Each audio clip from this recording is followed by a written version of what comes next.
सांगा. तिन्ही सैन्य दलाचे काय सरसेनापती. कलम 4 53 54. हा. कलम 5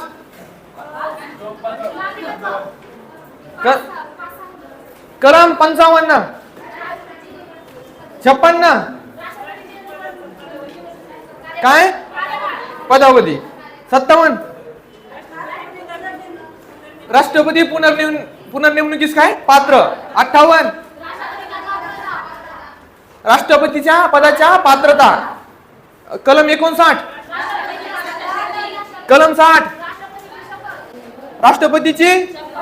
कलम 61 आज आपण पाहणार आहोत. कलम 61 मध्ये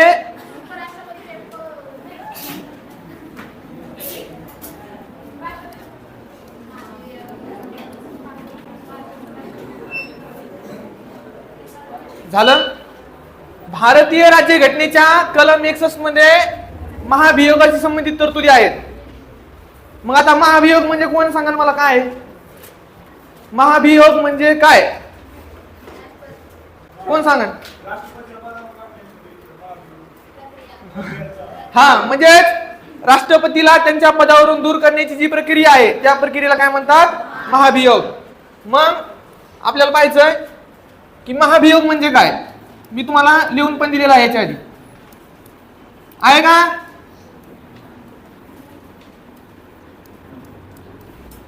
महाभियोग म्हणजे राष्ट्रपतीला त्यांच्या पदावरून दूर करण्याची जी प्रक्रिया आहे ती प्रक्रिया म्हणजे काय महाभियोग. मग मला सांगा ही जी महाभियोग प्रक्रिया आहे ही महाभियोग प्रक्रिया आपण कोणत्या देशाकडून स्वीकारण्यात आली. कोणता देश.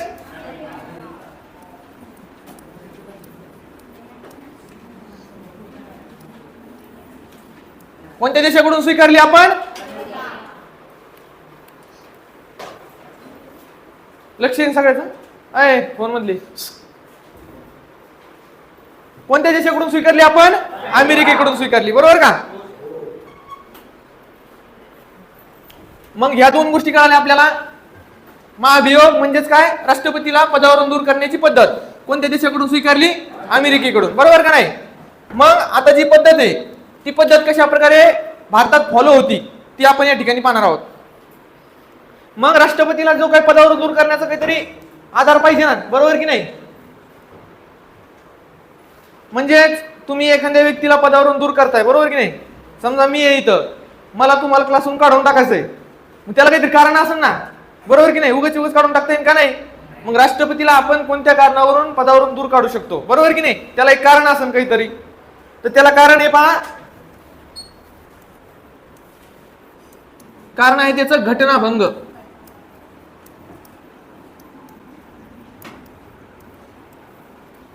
आता घटनाभंग या शब्दाचा अर्थ घटनेत सांगितलेला नाही. फक्त त्यांनी सांगितलं की राष्ट्रपतीला फक्त काय घटनाभंग ह्याच कारणावरून त्यांच्या पदावरून दूर करण्यात येईल. परंतु जो घटनाभंग आहे ह्या शब्दाचा अर्थ काय आहे घटनेत सांगितलेला नाही.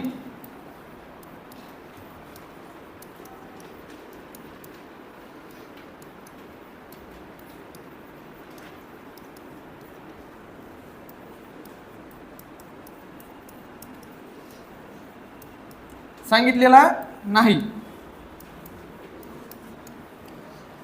मग इथून आपल्याला एक गोष्ट लक्षात घ्यायची. 61 मध्ये काय सांगितलेलं आहे महाभियोग. महाभियोग म्हणजेच काय राष्ट्रपतीला त्यांच्या पदावरून दूर करण्याची पद्धत. त्याच्यानंतर काय सांगितलं कोणत्या देशाकडून स्वीकारण्यात आली अमेरिका. आणि कारण काय राष्ट्रपतींना पदावरून दूर करण्याचं तर काय घटनाभंग बरोबर का नाही. तीन गोष्टी क्लिअर झाल्या. घटनाभंग पण घटनाभंगाचा जो काय अर्थ आहे तो घटनाभंगाचा अर्थ आपल्याला भारतीय राज्यघटनेत सांगितलेला नाही. ह्या तीन गोष्टी आपल्या इथं क्लिअर झाल्या. मग ही जी महाभियोग पद्धत आहे ही महाभियोग पद्धत कशा प्रकारे फॉलो केल्या जाते हे आपण या ठिकाणी पाहू. संसद आहे बरोबर का. संसदेचे दोन सभागृह आहेत.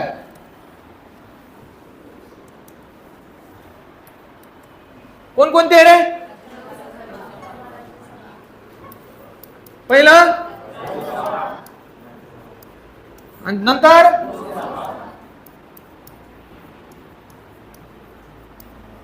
संसदेचे हे दोन सभागृह आहेत बरोबर की नाही. हे दोन सभागृह आहेत हे राज्यसभा आणि एक लोकसभा. हे दोन तुमच्या गोष्टी आतापर्यंत बेसिक तुम्हाला हे यायलाच पाहिजे. ज्यांना कोणाला माहित नसेल त्यांनी लक्षात घ्या. संसद एक असती केंद्र स्तरावर काम करते. राज्य विधानमंडळ काय राज्याच्या स्तरावर काम करतं. संसदेमध्ये दोन सभागृह असतात. एक असतं राज्यसभा आणि दुसरं असतं लोकसभा. आणि राज्याच्या बाबतीत धरलं तुम्ही तर राज्याच्या बाबतीत काय असतं राज्य विधानमंडळ असतं. तर मग राज्य विधानमंडळामध्ये पण दोन सभागृह असतात. पहिलं कोणतं असतं एक असतं विधानसभा आणि दुसरं कोणतं असतं विधान परिषद. बरोबर का. एवढ्या गोष्टी लक्षात राहून द्या. मग आपण बघू आता संसदेच्या बाबतीत लोकसभा आणि राज्यसभा. बरोबर का. आता आपल्याला काय करायचं राष्ट्रपतीला दूर करायचं. बरोबर का नाही. इथेच आपल्या राष्ट्रपतीला दूर करायचं. मग आपण काय करायचं एक पद्धत आहे राष्ट्रपतीला दूर करण्याची पद्धत. तिला महाभियोग म्हणलं जातं. हे आपण पाहिलं. मग महाभियोग कसा पारित करायचा काय करायचं पहिलं एक कोणताही सभागृह संसदेच्या कोणत्याही एका सभागृहात. मग आपण या ठिकाणी पहिले सभागृह घेऊ.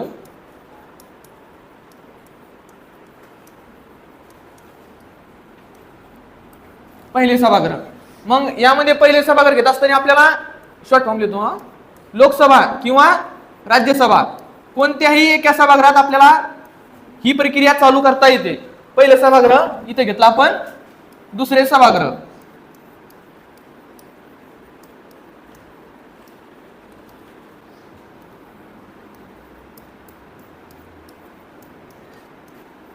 कोणत्याही एका सभागृहात आपल्याला प्रक्रिया चालू करावी लागते. असं नसतं की कंपल्सरी लोकसभेत करावी किंवा राज्यसभेत करावी. कोणत्याही सभागृहात आपल्याला ती प्रक्रिया चालू करावी लागते. मग अशी प्रक्रिया चालू करताना काय करावं लागतं आपल्याला 14 दिवस पूर्व आणि 1/4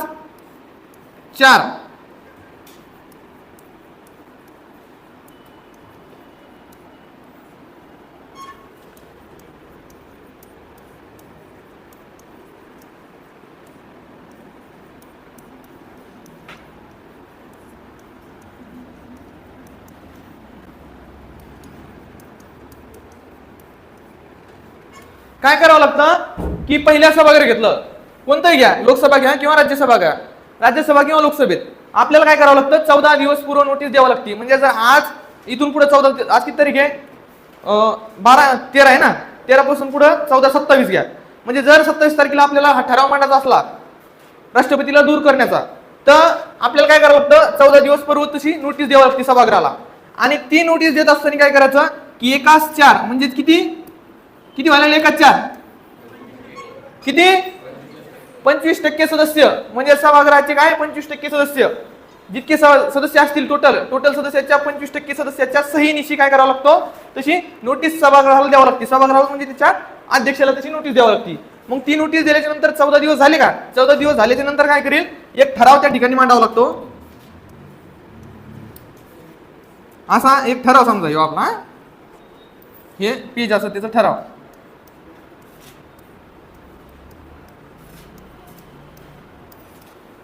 ठराव मग हा ठराव मांडल्याच्या नंतर काय करीन सभागृह पूर्ण भरलेला असन. आता जसं भरलेलं आहे तसं सभागृह भरलेला असन. आणि त्या सभागृहामध्ये काय करायचं की जेवढे सदस्य त्या सभागृहाचे आहेत त्या सभागृहाच्या सदस्यांपैकी किती 2/3 एवढ्या सदस्याच्या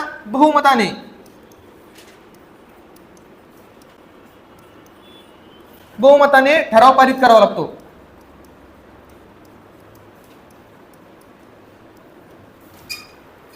इथपर्यंत झालं पहिल्या सभागृहाचं काम. पहिल्या सभागृहात काय केलं आपण लोकसभा किंवा राज्यसभा कोणतंही सभागृह घेतलं. लोकसभा घेतलं. लोकसभेत काय केलं आपण 14 दिवसाची पूर्व नोटीस मांडली. 14 दिवस पूर्व नोटीस मांडली.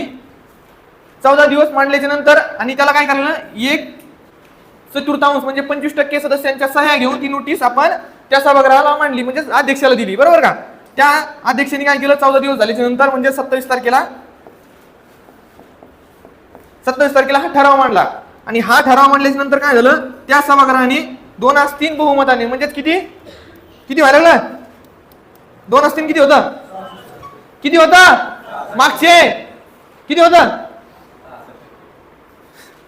होतं 66% काय करायचं त्या सभागृहाने हा जो ठराव मांडलेला आहे आपण या ठरावाला काय करायचं समर्थन द्यायचं. मग हे समर्थन दिल्याच्या नंतर इथपर्यंत झालं पहिल्या सभागृहाचं काम. मग दुसऱ्या सभागृहात हा काय केले हा ठराव दुसऱ्या सभागृहात येईल. मग दुसरा सभागृह घेतला आपण राज्यसभेत आपल्याला काय केलं हा ठराव आला. आणि ह्या ठरावाची काय करीत पहिलं हे सभागृह चौकशी करील.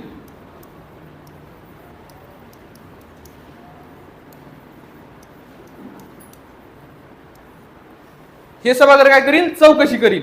म्हणजे ते काय करील, एका सभागृहातली काहीतरी त्यांची एक कमिटी ठरविल, 10, 15, 20 जे काय असतील त्या जणांची काय करील, कमिटी ठरविल.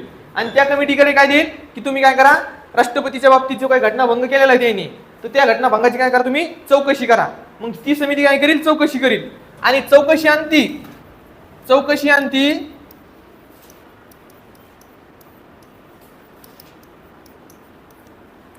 म्हणजे जो काही आपण दोषारोप त्यांच्यावर ठेवलेला आहे घटनाभंगाचा, तो जर सिद्ध झाला, दोषारोप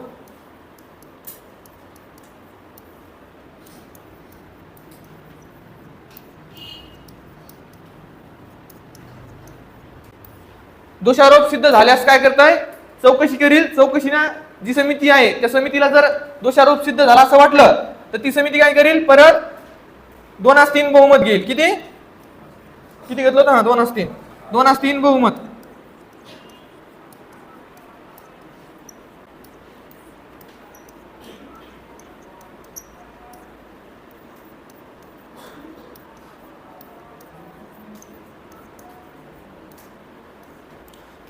बहुमताने काय करेल, हा ठराव पारित होईल. 2/3 बहुमताने दुसऱ्याही सभागृहात हा ठराव पारित झाला. मग दुसऱ्या सभागृहात 2/3 बहुमताने म्हणजे किती, 66% मतांनी जर ठराव पास झाला तर त्या ठराव पास झाल्याच्या दिवसापासून, म्हणजे दुसऱ्या सभागृहाने ठराव पास केल्याच्या नंतर त्या ठराव पास झाल्याच्या दिवसापासून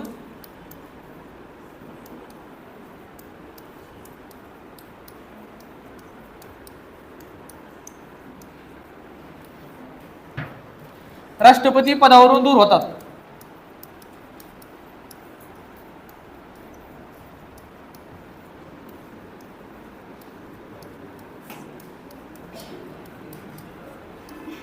राष्ट्रपती काय पदावरून दूर होतात. अशा प्रकारे काय राष्ट्रपतीला पदावरून दूर करता येते. कळली प्रोसेस, कळली का, कळली नाही, समजली.